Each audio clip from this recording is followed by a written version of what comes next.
Hi guys, this is Sam from the CamelCast podcast, back at you with another episode. And we have the co-host Jaden here. Say hi, Jaden. Hi, everybody. So today our first topic is going to be 2 dropouts from the presidential candidacy. So I'll let Sam start talking about that one. Okay, so 2 candidates dropped out. The first one we're going to talk about is Seth Moulton, and I know a lot of you guys are going to be saying, Who? Who is this guy? And I know Jaden said it, so I told him that he dropped out on messages. Then he called me and just to ask who the hell he is. That proves my point because he was kind of a garbage candidate and nobody liked him. So yeah, tell us more about that, Jaden. Yeah, so I specifically called him. I know who that is, so I really can't share an opinion on him. But honestly, when you have, he has, a Republican name, you know? Those types of names that just sound so Republican? Yeah, I know, Seth Moulton. Yeah, I know. That's really all I have to say about him. But a more popular candidate, Christian Gillibrand, dropped out as well. I liked her a little bit. She wasn't my favorite, but so she dropped out as well. And I know that some people are probably not going to be happy about that because I know she was liked by some people. So what are your thoughts on that, Sam? I mean, in the end of the day, I didn't really like Kirsten Gillibrand's campaign. You know, she was one of those Bernie light types, Diet Bernie, kind of like, Kamala Harris or Cory Booker or Julian Castro, any of those. And, Elizabeth Warren was kind of like that, only she actually had some decent progressive policies. So, yeah, in the end of the day, she was just trying to go off Bernie's success. It didn't turn out very well. She was polling, 1%, 2% in most of the polls, but she made it to all the debates so far, so good for her. Yeah. All right, so our next subject is something with Elizabeth Warren. So, Sam, you're up for this one. Oh, yeah, so Elizabeth Warren, she is definitely a progressive, when it comes to candidates in the 2020 Democratic primaries. But again, she's seen as a bit less progressive than Bernie or even Tulsi because she secretly told centrist Democratic organizations that she's kind of on their side. And this could be explained by, big, networks like CNN and NBC defending Warren over Sanders. So basically, Warren is giving a wink, nod that she's secretly on their side. I still do believe that Elizabeth Warren is a progressive because she has some decent, wealth tax policy and stuff. But she hasn't really been a great defender of Medicare for all, and she hasn't been greater in her stance on foreign policy. But still, I believe she's a progressive, but kind of more centristy type. So yeah. Yeah, so let's get into our main story now, which is the hurricane about to hit Florida. It's going to affect me. As you guys know, I live in Florida. It's Hurricane Dorian. And so we're going to talk about that. So this episode is going to be a little different because usually we're talking about politics. So the hurricane part is going to be a lot of news. We're going to try not to incorporate our political ideals because we think this is a unanimous it's a natural disaster. We think it's so serious that, we shouldn't be putting political spins on it. We just want to tell you what's going on right now with it. And then we'll be talking about solutions for the hurricane that we think are plausible. And then after that, we might jump into climate change for a little bit. So, Sam, I'll let you start off with the hurricane. Okay, so, I heard that there is a hurricane happening in Florida. And, I was, kind of scared because, there are more hurricanes. And, Jaden lives there, so I told him, stay safe out there. Yeah, and Jaden, doesn't your house have some sort of hurricane protection thingy? Yeah, so if you live anywhere where you're getting hurricanes, that means I don't know about Texas, but definitely Florida. If you live anywhere in Florida and really any the southern states that are on the coast, you will get something called a hurricane shutter or hurricane-proof windows. So hurricane-proof windows are impact-proof, so it means that they're not going to break in the case of a hurricane, but mine aren't, so we have shutters. So shutters are basically metal plates, that you put in front of your windows so that your windows don't break. Pretty simple, but to get to some of the facts about the hurricane. hurricane. Right now, we're recording this on August 30th at 9:05 p.m. So things probably will have changed by when you're listening to this podcast. But the hurricane is currently set to hit right around a Category 4 on anywhere from Sunday to Tuesday. But it looks like we're going to start feeling it on Sunday. So, it kind of stinks, but a lot of people are thinking that it's probably not going to end up being the worst because it's going to hit more north. So that's what I'm praying for, but I'm kind of excited, and I'm going to like a hurricane party, and we're just going to play board games the whole time and whatever, and just have some fun with it. Okay, first of all, I have to It note. is a little nerve-wracking. Yeah, first of all, I have to note something. You just flexed on me so hard when you said, "Oh yeah, in Florida they have shutters. I don't know about Texas." So just so y'all know, I'm actually from Texas. I was born there. I mean, I live in New York now, but I was born there. That was such a hard flex. But anyway, from that, I just want to know that, Jaden is probably lucky enough to have these shutters, and that's good. But, a lot of poor families in the area, they can't afford that stuff, and they don't have it, so they get the most affected by these hurricanes. Not always, though, because a lot of, basically, most houses, when you rent or buy them, will come with hurricane shutters.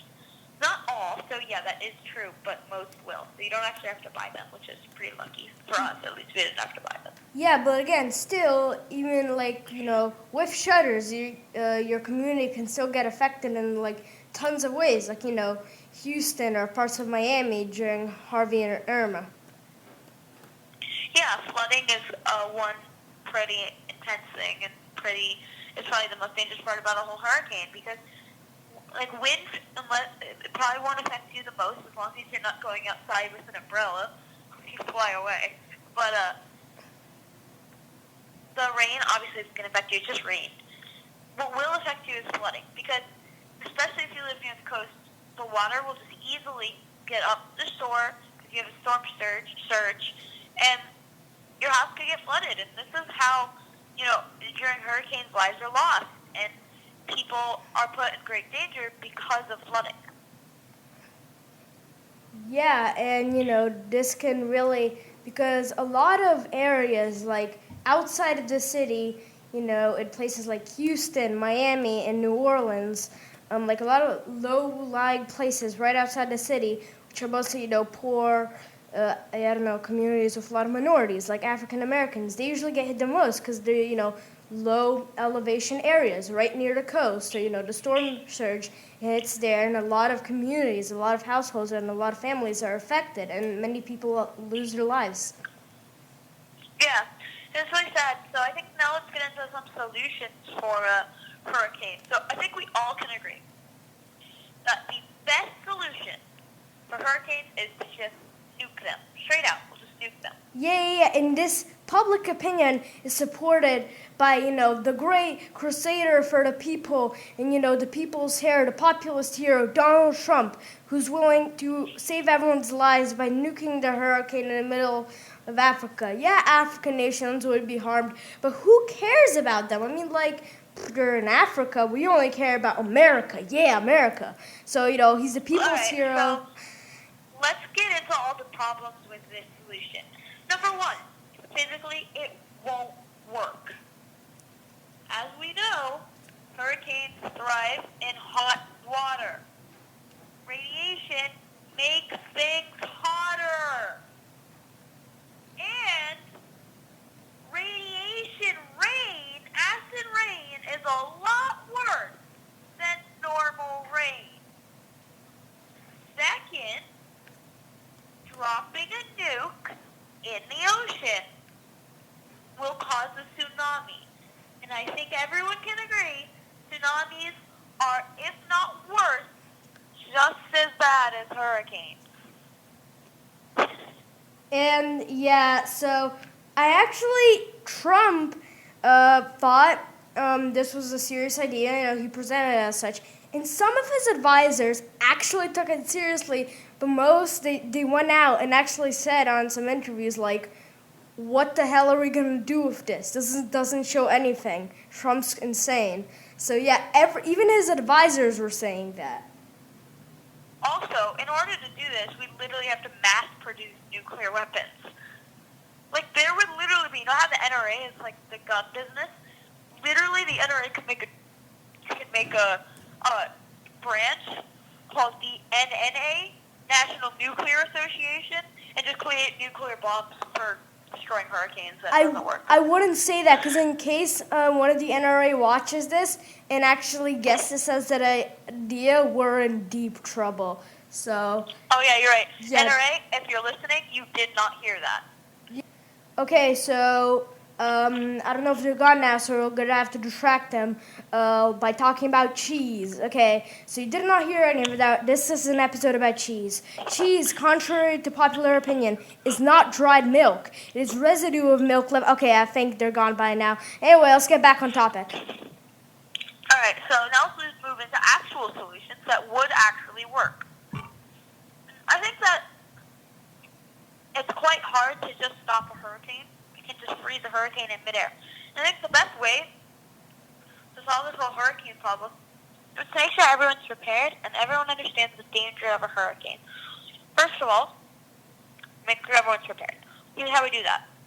First of all, we have supplies ready to last. We have gas, for example, ready to last a couple of weeks, extra gas for cars. We have food. We have food sales. We have food sales everywhere. This way it's easier to get stock up on food. And a lot more like that. You need people to be ready and supplied for these hurricanes. And so in order to do that, I think the government needs to step in and say, hey, we're going to make sure that it's possible for you to get the supplies you need.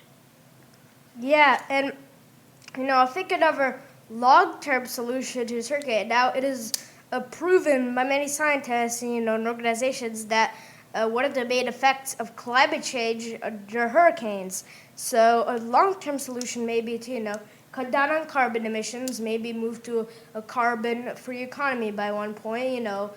Go to the Paris climate deal, and so if every country does this, there will be less carbon in the atmosphere, so the global warming will slow down, and there will be less hurricanes overall. So that's the long-term solution to this. That's very true, yeah, because waters are getting warmer from pollution and from global warming, and if we can slow global warming, then we can cool down the earth, and we can, hopefully, and that would not obviously stop hurricanes as a whole, but it would definitely stop it from happening at Category 4 or 5 every year. Yeah, I know, and but this is going to be hard to do because a lot of politicians in Congress, more than half of the U.S. House of Representatives and more than half the Senate, they barely believe in climate change or the climate change deniers. Mostly, because they're funded by big oil and fossil fuel corporations. So it's going to be hard to do that.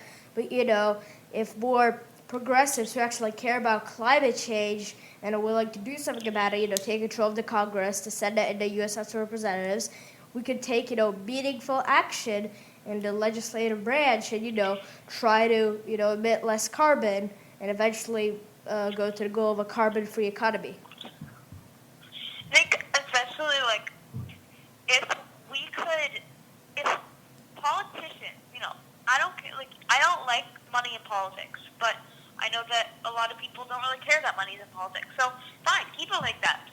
But I think any Republican, since it's like that, and it doesn't seem to have any change in sight with Republicans owning the Senate, what we could do is we could say, hey, fossil fuel industries, I know that you make big money off fossil fuels, but what if we said we can give you a more eco-friendly alternative that can make you just as much money? Yeah, I know, a lot of Republicans say, implementing the Green New Deal or another, climate change bill, it would basically be socialism, government control of the economy. And it wouldn't, because it would create a whole new market for, eco-energy and green products.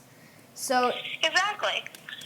It would open a completely new market, and it would be a step towards the future. Yeah, it's because not... They can't just think that fossil fuels, no matter whether, just put it I 100% think that climate change is real. It's a same thing, right? So it's 100% fake news. Climate change doesn't exist. We keep fossil fuels for however long. Fossil fuels aren't going to thrive for the next 1,000 years, the next 500 years, maybe even. We're going to have to change. Because eventually we're not going to be able to sustain all this fossil fuel that we need. So we're going to have to change it to something new. Yeah, and this is gonna have to require cooperation, because regardless of your stance on economics and social issues, you have to cooperate with the other side. So I believe that the free market and the government can cooperate to create a carbon-free economy, because for the free market they can make a market on green energy, and the government's gonna have to regulate all these carbon emissions, so they're gonna have to work together. And a lot of people don't want that. Like Republicans, they don't want the government cooperating, even if it's with the free market. And some Democrats don't want that either. Humans naturally want to be right. If me and you are arguing about something, we both are gonna want to be right, obviously. Well, except me, I'm always right. Except me, I'm always right, but that's beyond the point. It doesn't matter. Nice, Sam. Yeah. But everyone always wants to be right. And I think but the problem is, especially if you're a politician, you have to say, hey, I'm not going to get what I want done, and the Democrats definitely aren't going to get what they don't want done if we don't work together. We'd have the best government if the Democrats and the Republicans would work together, because we need some diversity in our government. We can't just have super far left people in our government only. We can't just have super far right people. We need a mix. Yeah. But the only way that can work is if the two sides work together to form compromises to actually do what the American people want, not what they as rich politicians want. Yeah, but then again, I mean, like, both of us, we classify as, left-wing, liberal and stuff. We still have to do, what's best for our goals. Like, there's a lot of stuff we can work together on, like non-interventionist foreign policy, breaking up big tech, and a whole bunch of other issues we could all work together on. But, when it comes to things like healthcare, personally, I think to best suit my interest our interest as progressives, I don't think we should cooperate. I think we just implement our system. But with other things like foreign policy, we should definitely cooperate, because a lot of us and the Republicans, we agree on those things, that we shouldn't intervene in all these wars in foreign countries. Yeah, but the thing is, you have to walk before you can run. And so I think that if we were to just work together with Republicans on creating a perfect healthcare bill, and it might not be perfect, but better than what we currently have, that satisfies both sides, we could slowly push the healthcare system better and better and better towards our favor. But like I said, you have to walk before you can run. So if we were to make an easy compromise in the middle, then maybe we'll be able to have some leverage, because we'll be able to say, well, this system worked, so this one will work better. So let's keep moving it less, slowly by slowly. And I know it's very long term, but that might be our best solution to eventually getting a public health care option. Yeah, I mean, like, I'm all for cooperating, but again, with healthcare, I'm not necessarily for that. I support Bernie Sanders, Medicare for all, screw the Republicans, but it doesn't matter. We all have disagreements. So, so in other things, I think it's great to cooperate, and because a lot of it serves both sides, we can have a nice flourishing democracy, and it's what the people want. And if the people don't want the sides to cooperate on a single issue, I don't think we should do it, because I think we should just do what the people want. And most people on certain issues, they want cooperation. So I think, the party should do that. And like, for example, I think a great example is shootings. Not gun control, but shootings. No one person, no one politician, no one good person thinks the shooting is good and okay. Now, what we think is right and wrong to do about that shooting is different among every person. But every single politician can agree that shootings are bad. So that means that politicians need to learn to compromise on this issue, because we're never going to stop shootings from happening if we don't compromise. Because the Democrats are so concerned about universal background checks, and that's what I believe in. But the Republicans say that we don't need that, and I think a lot of that's because they get money from the NRA. But still, that's what they say they believe. So Yeah. that means that we need to make a compromise in the middle if we even want to get anywhere. Yeah, I know. So, yeah, that's all the time we have. It was a great episode. We had fun making it. So, thanks for watching, everybody. Make sure to like and subscribe. If you have any disagreements, comment below. And bye. Thank you for watching, everybody. Goodbye.